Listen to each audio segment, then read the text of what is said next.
Welcome to Malpractice Podcast.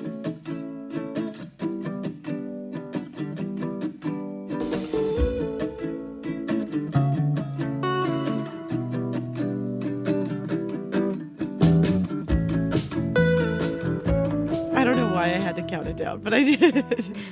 So are you ready to get started? Absolutely ready. How you doing? I'm good. I'm Jess. I'm Sid, and this is Malpractice Podcast. And how are you?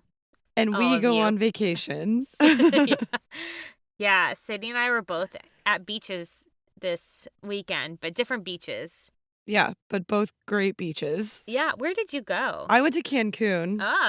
Fun. So you went to Miami. Yeah, I went to Miami. Yeah, it was super fun. We were there for a wedding.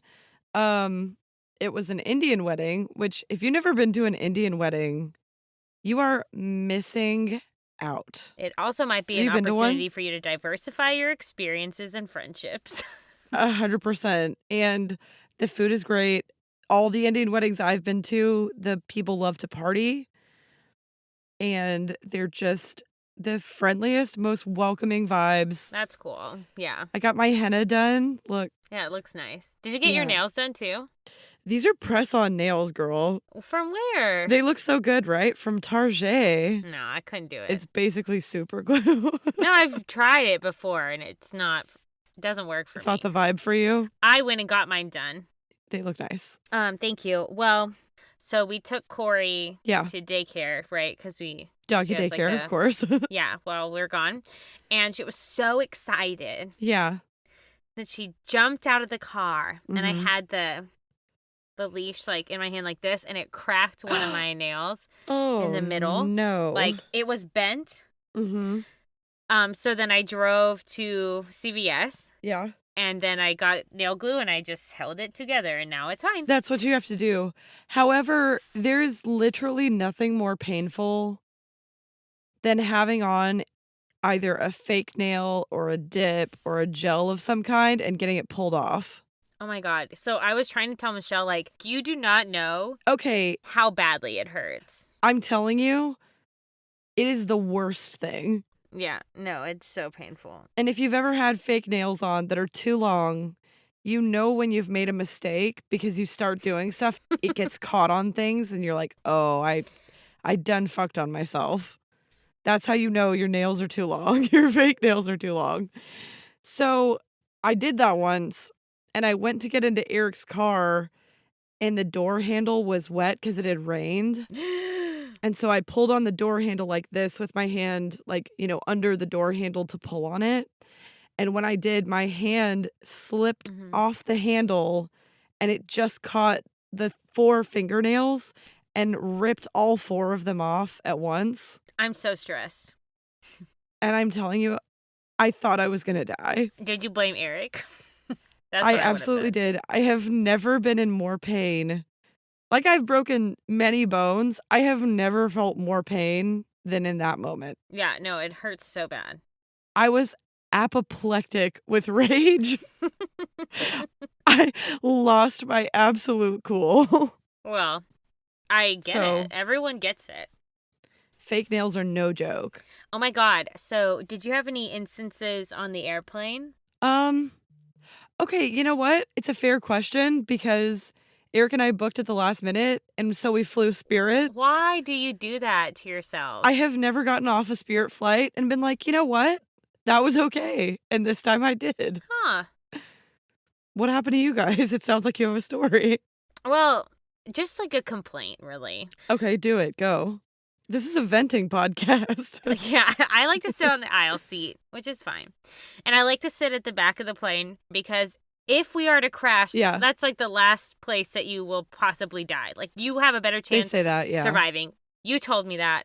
And I literally, it is on my gravestone You just now. took it as fact, yeah. I believe it 100%. So I'm always like 25. That's what I've heard, yeah. When you land, right, it is, maybe this is also something that my dad has ingrained in me with his, like, Mm-hmm. but you do not stand up until it is your turn. Oh, no, Like, that's what are you gross. standing for? Yeah. It's so rude. Everyone else is waiting. Mm-hmm. So my row finally gets to stand up. So, whoop, we stand up. I'm like, everyone's behaving appropriately. Yeah. This guy pushes past people and stands in front of me so I can't leave so that his girlfriend can go first.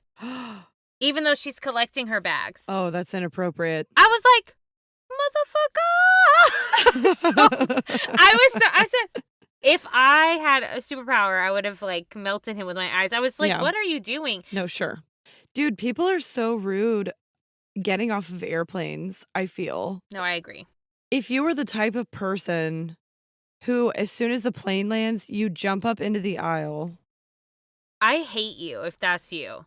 I have so many questions. What are you getting out of it? Oh, 100%. I also assume that if you do that, you're the type of person who you probably litter. Yeah, you're garbage. And you probably don't take your shopping cart back when you're done at the end of your shopping trip, because I just assume that you're a horrible person in general. And like, you know what, dude? Because you're like, I just don't care about anyone around me. If you don't care about anybody around you, that's fine. But you have to. But that means we have a free-for-all to not care about you. I think that would be fair. I think that especially airlines like Spirit, they should just institute like a brawl rule. Like if somebody just does something that pisses you off, you just get to brawl with them. I also have feelings about people who bring smelly food on planes. Have you ever had somebody open something really gross? Like I literally sat by this woman one time who had, I shit you not, like a thing of hard-boiled eggs. Oh, no. That's inappropriate too. And and it was like 4 hard-boiled eggs, which you don't need that many hard-boiled eggs. No one needs 4 hard-boiled eggs. That's disgusting. She ate them all. She ate every single one of them. No. And we were all like, I'll kill you. No, she did not eat 4 hard-boiled eggs. I bet her farts. Oh, I'm sure. I of course, blacked out. I actually don't know if she's still alive because I blacked out from rage. This is where I'd like to bring in that brawl rule. Like, somebody unwraps 4 hard-boiled eggs, you just immediately I agree. Fucking sock her in the face, and you're like, not today. Not today, Satan. I will say, I have been on the receiving end of a smelly food thing, and I have been the smelly food person. Because when we were flying for my dad's birthday a couple weeks ago, my dad was like, boy, you know what I really want more than anything is a chili cheese dog. Aww. But it was like as we were getting on the plane, and it was his birthday. So I was like, you go ahead and get on the flight, Dad. I'm going to get you a chili cheese dog. So I walk on, the plane has been basically like waiting for me, and then I bring on a chili cheese dog, and someone should have brawled me. They should have. They really should have. Wow. Permission granted. Yeah. Okay, you want to get into it? I don't actually. Are we stalling because it's a terrible thing? Yeah. I'm like quite terrified of this. So yeah, same. You told me about it, and the only thing that you said to me was, it's like the Tuskegee Syphilis Experiments, but somehow potentially maybe worse. And I was like, great. Yes, that's correct. And I did, like, when I was head down in research, and honestly, I might do a part 2 because it's really kind of still unfolding, technically. Okay. I'm going to tell everyone about another disappointing, disgusting example of a way in which the government chose to harm historically marginalized people to further medical research. And if you can call this medical research, because I really don't. Yeah. It's gross. And I really want to say that at the start of this, because I think what we have discovered you and I talk about this, where we're like, the history of medical research is trash. Yeah, it's not good, typically. Because when I started telling Michelle about this episode, she was like, what is the goal of this episode? Because it is very sad. Yeah.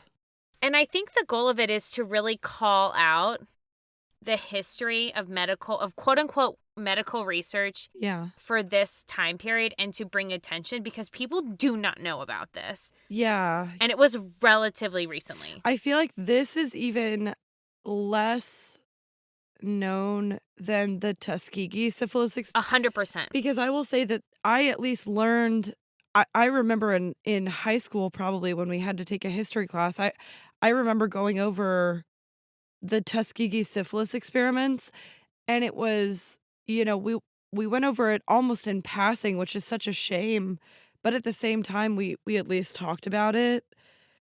And there are so many topics. The more we do research for this podcast, the more I personally, and I know you do too, come across topics where we're like, it's disgusting that we've never heard about this. Yeah. And it's a shame. And It is a shame. So I think there's a purpose for it for sure. So we learn about this torture experiment. I don't really know what to call it. Because Susan Reverby, who is a professor at Wellesley College. Okay. She uncovered this while researching the Tuskegee Syphilis study. And that's a study that Cindy just mentioned, where hundreds of Black men were initially left untreated for syphilis for 40 years in the 1930s. And if you haven't listened to our episode, we have an episode. We have an episode where we interviewed a professor from Berkeley, if I'm remembering correctly. And she is... Yeah.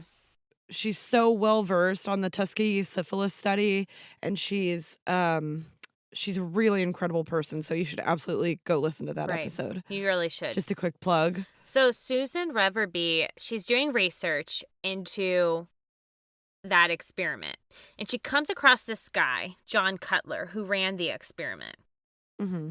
And she initiated, through looking into his notes that were attempted to be hidden, an investigation into him because he had crazy documents detailing other experiments that he had led on behalf of the U.S. government. Yeah. And low-key the World Health Organization. Oof. You do hate to hear that. So this episode is going to shine some light on Cutler, who is absolute garbage. Yeah. And then we're going to also talk about the systems that allowed him to continue to harm those historically marginalized people in the U.S. Okay. And in other countries, which is what he did here. Whew. So Susan comes across these documents. She's like, what the fuck is this? Yeah. I don't know if she really said that. That's me paraphrasing what I would have said. She's probably... So she reports her findings about Cutler's actions in 2010. She reports them to David Spencer. I think it's Spencer. Mm-hmm. Spencer, whoever was the director of the U.S. Center for Disease Control and Prevention, CDC. Yeah. She reports to him. She's like, look at this shit that I found. Okay. And she says the PHS, the Public Health Service, she's writing this, mm-hmm. was aware that this was a study that would raise ethical questions. And so they participated in hiding the documents in the study. Okay. And there are even published examples in which Cutler discusses data from the Guatemalan Syphilis Experiments, which is what we're going to talk about today, but misleadingly cites another published study. So he uses data from this experiment, but he doesn't call attention to it appropriately because he knows ethically he is garbage. It's ethically questionable. So he's like, oh, this is the data from this other but he study. Pretends like it's from a different study. Yes. Okay. That's... And there are published examples of this, you said. So, yeah. So Cutler is writing and discussing things, right? So he's like, here's my data point from when I was studying in Brazil. And people look at the document he refers to about a study in Brazil, and it has none of the data that he's referencing. Okay. So they're putting this together. I see. Also, publishing stuff in academia that is misleading is like somebody's saving the receipts, right? Yeah. For our listeners. Yeah. Like when you publish stuff, there's a lot of academic shit talking that happens in publications. And number one, the drama is always kind of a lot of fun to look at when authors are calling each other out in publications. But also essentially if there are published examples of him doing this, it's obvious misconduct. No one can question that. 100%. That's research misconduct. 100%. So we're not going to talk about this Tuskegee study today, but I do want to read some of Cutler's own words about that study as we laid the foundation for how horrible he is. Okay. And then I'm going to transition into something that he said about the Guatemalan syphilis experiments, and it is one and the same. Okay. So what he said about the Tuskegee study was, this study has been grossly misunderstood and misrepresented this way. And the fact was that it was concern for the Black community, trying to set the stage for the best public health approach possible and the best therapy that led to the study being carried out. We were dealing with very important study that was going to have a long-term results, of which were actually to improve the quality of for the Black community, so that these individuals were actually contributing to the work towards the improvements of the health of the Black community rather than simply serving as merely guinea pigs for the study. And of course, I was bitterly opposed to killing off the study for obvious reasons. Okay. So if you don't know how gross that is, please go listen to our episode on that study. That study is actually disgusting. Yeah. And he's defending, A, of all, he's speaking for the Black community, of which he is not. Right. B, of all, that study is appalling. Yeah, So, if you aren't aware, just to give a little bit of background, essentially the study was conducted, I think, also by the PHS. yeah, he did it. Cutler led it. They knew that syphilis could be treated with basically antibiotics. And then didn't provide treatment to some of the participants. And they knew that the poor Black men who were involved in the study had syphilis. They knew that. They knew it could be fixed. And they deliberately chose not to give them the treatment in order to have a quote-unquote control group. Yeah, it's gross. Was essentially what they were doing. So they knowingly chose not to provide life-saving treatment to these poor Black farmers who were a part of the study. So I feel like to justify that by saying that these people were actually contributing is like you're trying to posthumously make them heroes. Like they didn't know they were sacrificing what they were sacrificing because you didn't tell them. Right. And that's the Right. biggest problem that I have is like if those men had chosen to be guinea pigs. But who would choose to be in a control group with no treatment? Right. No Nobody. one would choose that. And so Nobody. I feel like to make it seem like, oh, well, they're heroes for their contribution, it minimizes the fact that they were not given a choice. Right.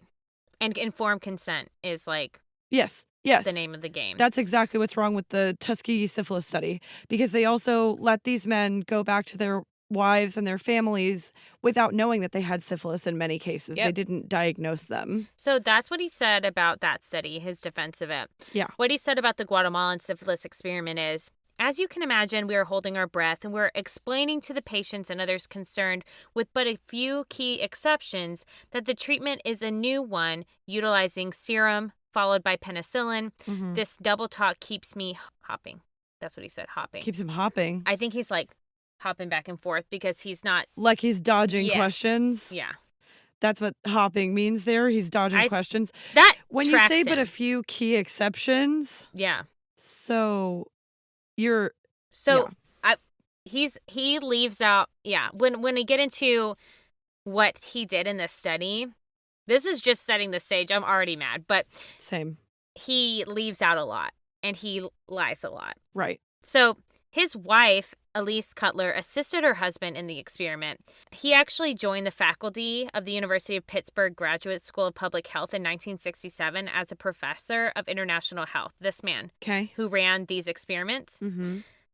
He served as acting dean from 1968 to 1969. He left teaching in 1985, but remained a presence until his death in 2003. Mm-hmm. And then that graduate school sponsored the John C. Cutler Memorial Lecture in Public Health from 2007 to 2008. And his wife is still listed, or was listed as a donor to that school. And I just like to say that is so fucked, knowing what we know about him. Yeah. He should not have been honored in that way. Are they still doing it?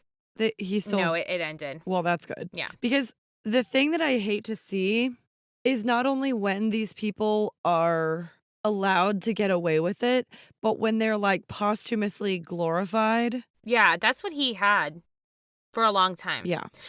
Arguably, he was glorified until Susan Reverby. Okay. So this man led the Tuskegee experiments. He led another experiment that I'm going to talk about too, because that experiment was done in a prison, and that laid the foundation for what he did in Guatemala. Great. So we know all this happened because Susan Reverby tells the U.S. government, like, Yeah. look at this shit. And then she published her findings. And the U.S. government in October of 2010 admitted Yeah. to what had happened historically. Hillary Clinton was Secretary of State, and Kathleen Syphilis. Okay. The health secretary at the time issued a joint statement that apologized for the reprehensible research under the lie of public health. And when the findings came out, President Obama, best memories, Warmest wishes. phoned the Guatemalan leader, Alvaro Colom, and apologized. Oh, wow. And his apology actually initiated another investigation of Guatemalan. They investigated it themselves and had their own findings. And I'm guessing those findings were also not good. Garbage, yes. So Perfect. Then they made a commission to further investigate. And this commission reported that Cutler was concerned about people finding out. Duh. Mm-hmm. So he withheld information, including documents regarding the experimental studies of gonorrhea and the final syphilis report prepared in 1955, which concluded that, oh God, I always do this to myself. Science word. Orvis Mafarsin. Yeah, I think that's right. Yeah. Oral Penicillin and calomel ointment all were effective strategies for curing syphilis. Yeah. But that is not new information. It wasn't new when he discovered it through this study. Yeah, I don't think it was new in the Tuskegee Syphilis Experiment either. No. That's the problem that I have with both of these. That is the problem. You're going to get into the details of exactly what happened, but I'm guessing if it aligns closely with the Tuskegee Syphilis Experiment, they basically let people with syphilis just go untreated knowingly. So the real problem here is that both of them are the worst. Yeah. What they did here was different, and medical assault. So they okay. Between 1940, I mean, both of them, we shouldn't even compare. Tuskegee, absolute terrible, horrible thing. Yeah. This also the same. Okay. Between 1946 and 1948, over 1,500 men, women, and children were purposefully infected with syphilis in Guatemala for this study. Okay. So that's different for sure. It's different. In the Tuskegee, just for a comparison, in Tuskegee, they were not given syphilis. They came into a treatment clinic with syphilis and then were denied treatment. Treatment was withheld. Was withheld. But they were not, to my understanding, they were not given syphilis. So that's a little bit different. Yeah. You can say in both cases they're really fucked up. It's just different. But my understanding is that no one was purposely infected with syphilis, which is a whole separate. I mean, it's exactly what you said. It's assault, right? And they did this on soldiers, prisoners, sex workers, psychiatric patients, and orphans. Good Lord. From ages 10 to 72. They were intentionally exposed to STIs during the study. Mm-hmm. So, and why, right? So the U.S. government was worried about GIs coming home with STIs, and infecting citizens and spreading those diseases. Okay. Sorry, I'm just buckling in here because yeah, it's a lot. It's a lot. Yeah, it's very heavy. So they infected citizens of Guatemala with syphilis, gonorrhea, and chancroid. Okay. Chancroid. Chancroid. I don't know what that is. Obviously, I don't read well. And everyone who's listened before knows. They wanted to test penicillin and that agent Orvis Mafars. You looked it up? I just looked up chancroid.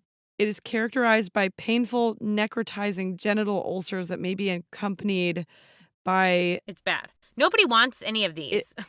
It's not good. Yeah. Clinically, it would be very painful. So they said, we don't want to spread that in the U.S. We're going to go to Guatemala, and we're going to do this experiment. This was after an effective treatment of syphilis was already discovered, as we have already discussed. Mm-hmm. So, like I said, orphans, orphanages, prisoners, military people, sex workers in Guatemala City were selected, and this experiment would stay a secret for over 60 years until Reverby outed it. Whistleblower. So this is in what year? 1946. Okay. Penicillin was widely available and was the standard treatment for syphilis. Yes. So the fact that it went on there's no reason for that because they knew what the answer was. Yeah. And it was widely accepted.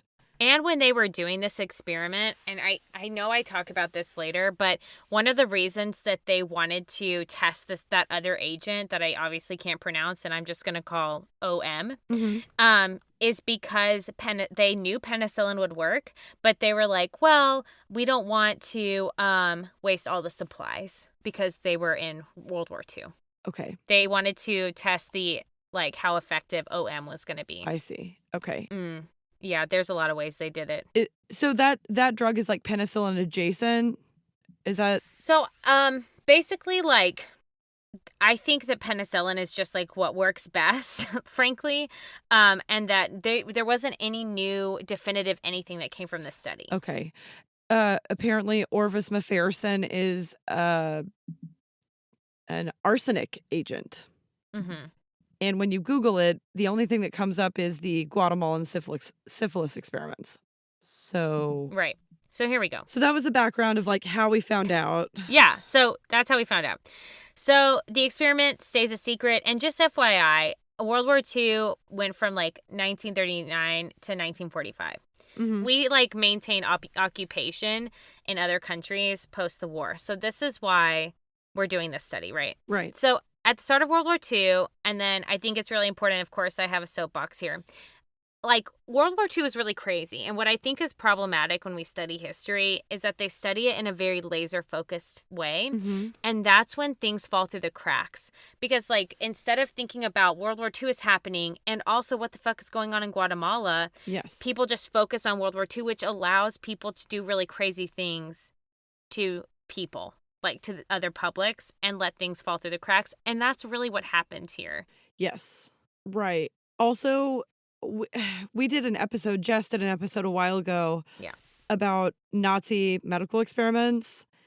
And that is another heavy and heart-wrenching episode.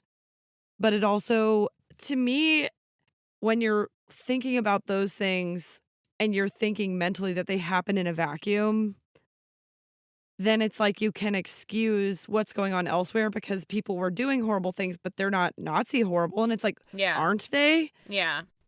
This is pretty horrible. It's pretty bad. Yeah. Yeah. Thank you for joining my soapbox. I just have to say... Yeah, I just climbed right up on there with you.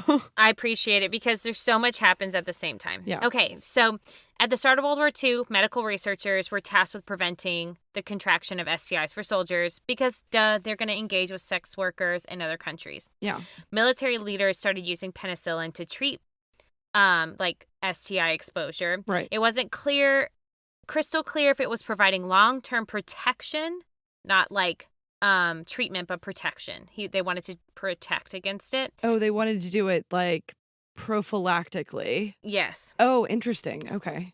And it wasn't clear if it could be used for other STIs than the ones that had already been okayed for. Mm-hmm. And supplies were limited because of the war. And they wanted to see if other agents could be prophylactic, like the OM. Mm-hmm. That was actually being applied as a foaming wash following STI exposures. What did you say? Arsenic? Arsenic, yeah. Yeah, cute. So they were like, let's do this study. Why would you wash your genitals with arsenic? But I think that the Army is the perfect place for this because who questions leadership in the Army? Nobody. That's their whole job is to not question leadership. Right. Somebody says, scrub your genitals with this arsenic, and people are like, oh, okay, boss, you said so. Yes, sir. If somebody told me to do that, I'd be like, fuck directly off. I would not have lasted in the military. No, you would not. Neither would I. No. So when doing a study, you have to eventually perform on people.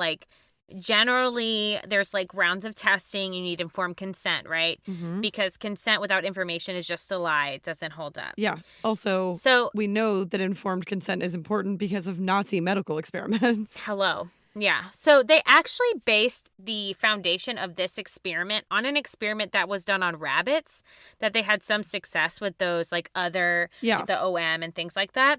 However, in the closing of that experiment, they were it is unethical to continue this on humans. Because doing it on rabbits is very different. So Cutler was like, that sounds great.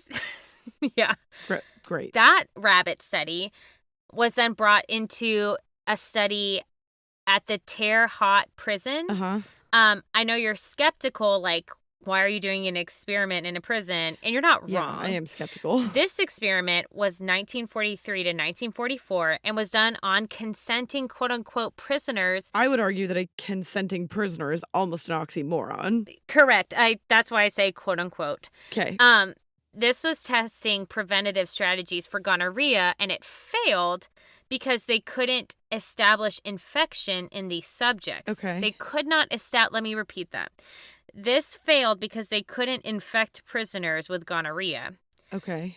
So because they failed, they're like, this is a great idea. And they moved this on down to Guatemala, and they took the leader of that experiment, John Cutler, Mm-hmm. and they let him run this other experiment. Now, I want to say the prisoners were they were attempting to give them gonorrhea by having them engage with sex workers. Okay. That is probably where the quote unquote consent came from. Okay. Because they would have sex workers who had been exposed or had contracted gonorrhea and then offer them up as like part of this experimental experiment situation. That is really fucked up on its own. Yeah, that's already, I mean, it's just like, okay. If part of your study design is I'm going to hire sex workers who have STIs, Mm-hmm. and we know that, we're not going to treat them either, I'm assuming. Or they would, like, expose the sex worker. Great. In Guatemala, at least, they would expose the sex worker at times. Perfect. And then pass that Wow, along. that's, boy, that's a fuckaroo. Yeah. Yeah. So it didn't work. In the prison, it didn't work. Mm-hmm. So John Cutler comes to Guatemala. In the Guatemalan syphilis experiment, and I don't even know if I want to say that anymore. Yeah. Over half the victims were lower-ranking soldiers. The soldiers were actually identified by their superiors to U.S. doctors working from a military base in Guatemala City. And at first, the U.S. government arranged for the same situation as they did in the prisons, where they said sex workers who were infected with an STI, and they would call this quote-unquote normal exposure because sex work was actually legal in Guatemala. That's another reason that they chose this place. Oh, interesting. They chose this place because of two things. Sex work was legal, and they had a lot of prisoners. Okay. That's literally why they chose it there. Yeah, I'm just like really tense that's the right now. I'm situation. just gonna take 1 second to just uncrunch my shoulders from my ears. Yeah. Keep going. Yeah. So the other fucked up part is, like, yes, we knew the U.S. government was going to be fucked up in this situation, but they had the cooperation of officials at the Ministry of Justice and the warden of the Guatemala City's Central Penitentiary, which housed over 1,500 inmates. Okay, so in this situation, sex workers who tested positive for either syphilis or gonorrhea were allowed to offer their services to prison inmates. Those services would then be actually paid for by the U.S. taxpayers through the funds of the Public Health Service. Oh, okay. That's a piece of information that I did not ever expect to hear. And so they did that. That was one version. The second one that they tried at first was uninfected sex workers had, like, I don't know how to say it. I don't know what that word is. Inoculum. Yeah. My understanding is like a little pouchy bowly thing of sexually transmitted infections placed on their cervixes before sexual visits, and then they would expose inmates. So essentially that's like the live disease. They're exposed to the live disease placed on their cervix. Love that. You're just exposing someone to syphilis, like live syphilis or gonorrhea. Like they inoculated it in the sense that, Yes. like a petri dish, they like swabbed it onto their cervix. Oh. Which, if you've ever had a pap smear, it's not pleasant. No one likes it. That's how they would have had to do this. Like, essentially, basically like a pap smear. Anyway, I didn't know I could hate them more, but I'm mad. Great. So people who were not, sex workers who were not infected, they gave them these diseases directly onto their cervixes before sexual visits. Okay, cool. They soon discovered, you know what, it's easier just to infect people, like, with an injection. Oh, great. As long as it's easier. So they stopped the sex worker stuff. For you. Yeah. Dicks. So they did that, but there was also lab work that needed to be done, right? It was done in a hospital in Guatemala City. Blah, blah, blah, blah, blah, blah. In Guatemala City. Nope, city.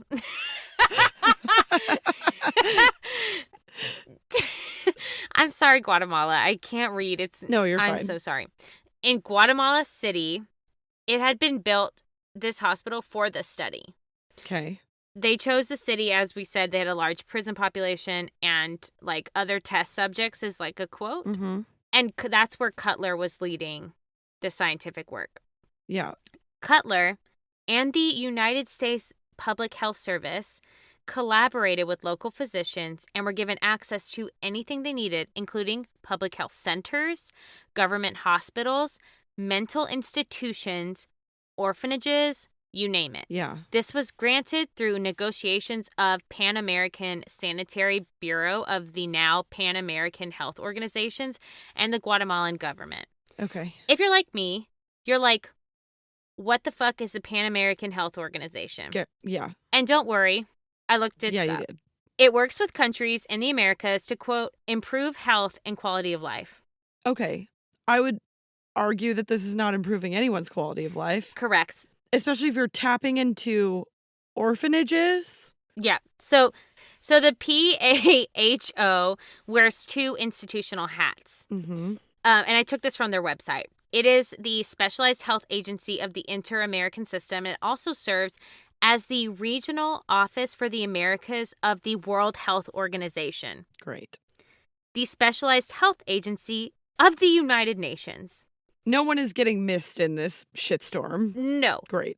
From its Washington, D.C. headquarters, 27 country-based offices, and 3 specialized centers in the region, PAHO promotes evidence-based decision-making to improve and promote health as a driver of sustainable development. Okay. So, in conclusion, the United Nations funded this research, and you can't tell me otherwise. I mean, it does seem that way. Do I think that people knew that this was happening? No. Yeah. I don't think that people in the United Nations knew they were doing this. I really do not. Earlier, we talked about Cutler publishing And lying. these findings and just saying that they came from a different study.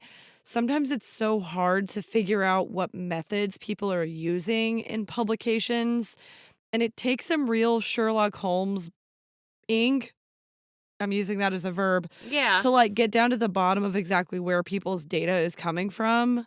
Probably especially in this time where graphs were like hand drawn into publications. Yes. But also, if there was one person with oversight in this matter who heard that they were going to source patients from orphanages, that went, yeah, seems fine to me. Even prisons, to me, I think the prison population is some of the most vulnerable populations because you have literally no control. Agreed. And because you have no control or any choice. Yes. And that's also disgusting. One of the problems that I have with using prison populations, even if they are consenting, is their ability in the compromised state of being in prison. Agreed. To actually give consent. And psychiatric patients here that they use. So we're in agreement there. Oh, yeah, that's completely unacceptable. I'm going to guess that a big part of the reason that he was using citing other studies and for publication of this data is that he knew if people looked into it and found out. He was like, Cutler at this time was constantly looking over his academic shoulder because people who had heard his like counterparts, they were like, that's unethical. So he's like, oh, no, we're not doing it. So he was like putting out a lot of lies to cover up when little leaks would come out. So I think yes. And he was just like, I'm scared. Like, I'm definitely not going to get notoriety after this. He should be scared. He's a dick. Yeah, he should be. He's not with us anymore, so. Well, then he's posthumously a bag of dicks. You should. Sorry, keep going. The U.S. government offered cigarettes and other materials that the public needed, like anti-seizure medications, refrigerators to store meds, a motion picture projector that supplied, like, recreation for inmates, metal cups, plates, forks, supplements that they completely, like, didn't have a supply available. So they would like pay them off the Guatemalan cooperation with all of these extra wonderful things in order to get access to the populations. And then individual subjects were like given cigarettes, an entire packet of cigarettes if you were like inoculated, blood draws or spinal taps, you could get a full packet, and a single cigarette for clinical observation. So every time you participated in some way, you were getting something from the U.S. government. Okay. Also, I just want to say that a spinal tap is a procedure where they go in between two of your vertebrae. They stick a very long needle through the muscle in between two of your vertebrae into the central canal of your spinal cord to pull out cerebrospinal fluid. It is incredibly painful. And you can get... Doing that on anyone unnecessarily is extremely fucked up. Well, and you can get a packet of cigarettes for that. Oh, great. As long as you get a packet of cigarettes.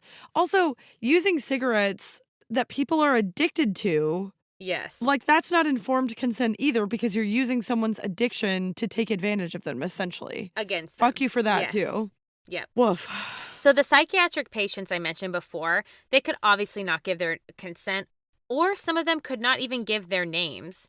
So they were actually registered with names like the Mute of St. Marcus because they like didn't know their name. My jaw just dropped open. Yeah. That's horrifying. Okay, so I want to get into... I'm sweating. I'm actively sweating. I know. I know you're so tense. So let's get into how they would like inject and expose people to these STIs. Okay. We talked about inoculation of the cervix in sex workers. They also had like direct injection with infected sex workers in prisons and in like the camps, etc.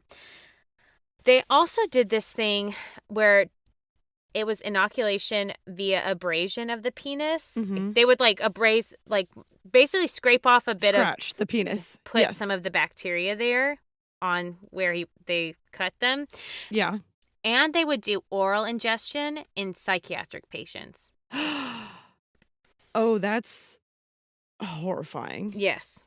They were also doing this thing where they would... on psychiatric patients, they would infect them through like the urethra, the rectum, or the eyes. Oh, no, that's inappropriate. All of this is inappropriate. I've never heard of anything that makes me more uncomfortable than this study. It's super gross. So some of the testing, like I think it's serology, blood and spinal fluid samples were collected, and they would be studied for the detection of antibodies and microorganisms indicative of an infection. And that was performed in over 5,000 subjects. Like, why? Some of whom were involved in the intentional infection arm of the study, and some who were just, like, part of the study through, like, access that the U.S. government had. Intentional infection is such a euphemism for we scratched someone's penis and gave them a bacteria. Like, yeah. So, first, before I get into talking about, like, the orphans mentioned before... I want to say this.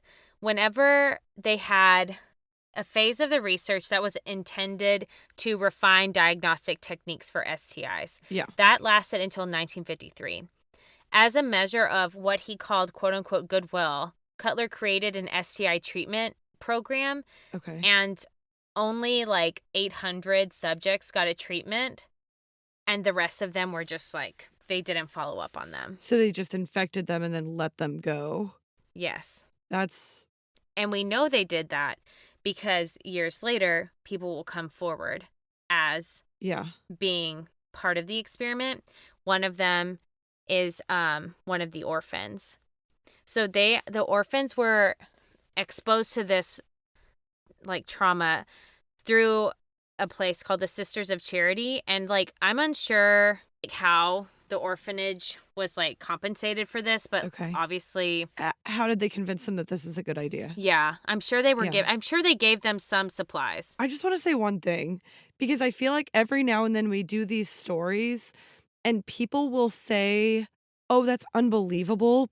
And it sounds like a conspiracy theory. There are presidential commissions. Yeah. You can go look it up right now, and we'll link the content for this. Like, this is Googleable. This should be public knowledge. Oh, yeah. There's not that much about it. Right. Because it's relatively new information. Right. To the general public. And then also with the noise. Yeah. I've never heard of this before. I've never heard of it either. And I actually only saw it on a one-line comment in Reddit. Yeah. And I was like, no freaking way. Yeah. And then I Googled it. Because Reddit can be a rabbit hole. Like sometimes you go on Reddit and you're like, okay, this is cuckoo crazy town. Yeah. And then sometimes you go on Reddit and it's like, how do people not know about this? Like, how did I not know about this? And that's how I feel right now. So there are like orphans who were part of the study.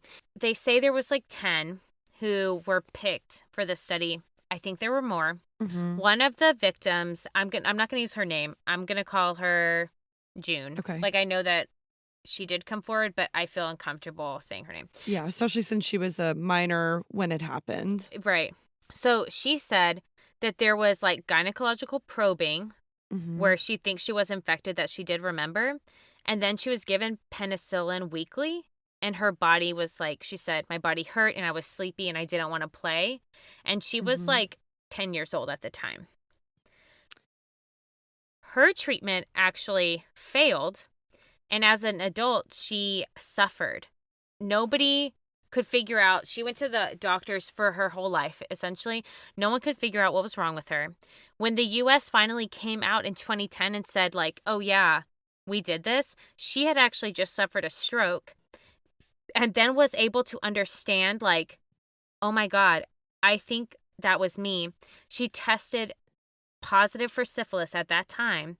Yeah. And a lawyer is handling, like, a lawsuit that followed against the U.S. The U.S. scientists treated about 87% of those infected, and they lost track of the other 13%. Are you okay? It's a lot. Yeah. It's a lot. Yeah. It's really sick.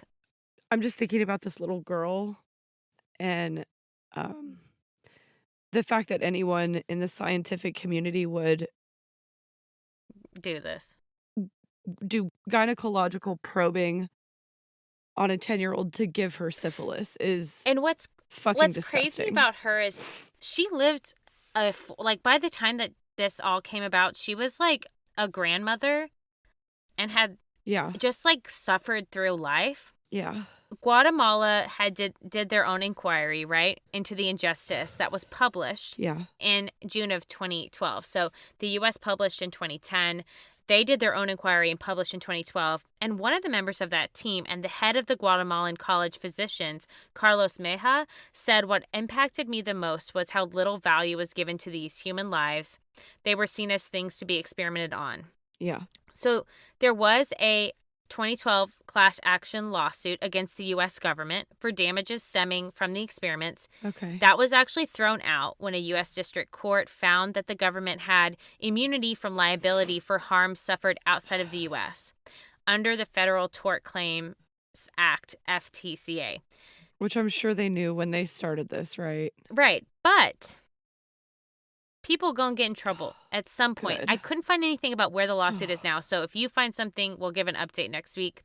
Yeah. In January of 2019, a U.S. District Judge, Theodore Chung, determined that domestic corporations can't claim that same liability. Okay. as a result, ruled that Johns Hopkins University, Bristol Myers Squibb, and Rockefeller Foundation must face a $1 billion lawsuit due to the fact that several of their doctors and executives were actually involved with the experiment at the time. Okay. So that's something. So I couldn't find anything about where that lawsuit is now, but there were articles, and I'm going to do some more digging. And I will say the Guatemalan government has been working through payment of sorts to the family members of these victims and reparations as they can figure them out. Yeah. And if you hear this episode and you get really interested in this and you do digging and find anything out about it, or if any of our listeners happen to know something about where this lawsuit is, please update us, because I would love to give an update about this. So obviously the people overseeing this experiment were awful. The U.S. medical establishment, they were actually following the study, and Cutler, who led the team at the time. Yeah. Cutler said in a letter in 1947, unless the law winks occasionally, you have no progress in medicine. And his supervisor, R.C. Arnold, said if some goody organization got wind of the work there would be a lot of smoke.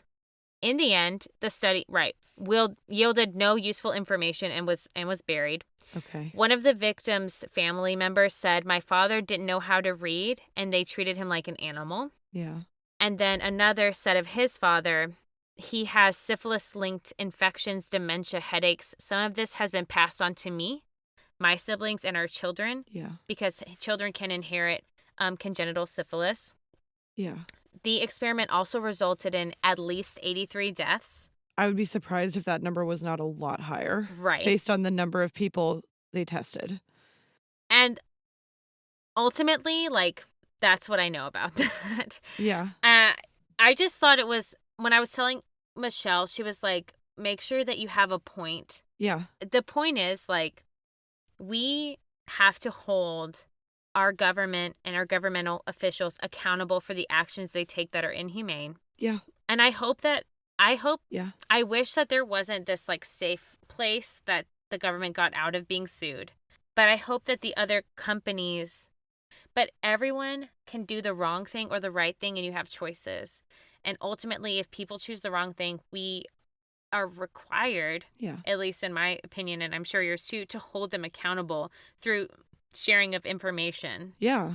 I mean, I totally agree. That's why we're here, right? Yeah. That's why we did this, yeah.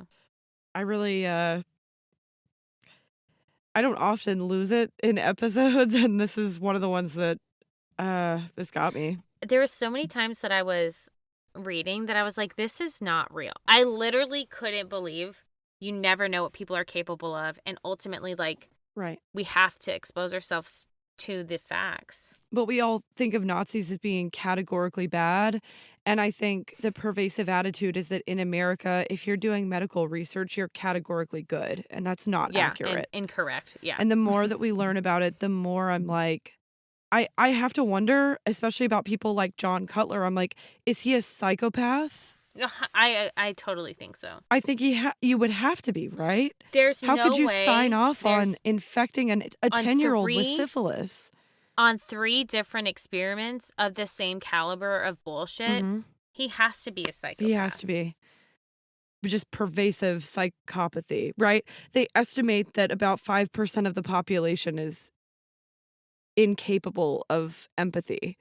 And I think if you can sign off on this, you are a psychopath. I'm sorry. Yeah, I totally agree. And I'm glad that even at 60 plus years later, it came out. Yeah. This was a lot. You did a really good job telling this story because it was very heavy, and I don't know that I could have gotten through as much of the research as you did. Yeah, it was a lot, and there's so much more. So thanks for covering such a heavy topic, Jess, and thank you guys for sticking with us through such a heavy topic. Thanks for listening, y'all. I have regained a little bit of my composure. Sticking with it. So we will link all of the sources that Jess used to create this episode. We should start ending on a positive topic. You got anything? Nah, I don't. Okay, I got one. I got one. And I bet this is true for you too. When we got home from vacation, our cats were really, really happy to see us. And I swear to God, it just made my day. Oh, we didn't pick up Corey yet. Well, you know she's going to be so excited to see you. Yeah. And that's the positive note that we're going to end on. When you leave for a while and you get back and your pets are happy to see you. Think of that for the rest of your day instead of enjoy those pet moments. The dark topics that we just shoved into your ear holes. Well, you're the best, Mal Pals. Don't forget to leave us a review wherever you like to listen. Like and subscribe. Does us a lot of good. Like and smash the subscribe button. And we'll see you next week. And don't forget, malpractice makes perfect.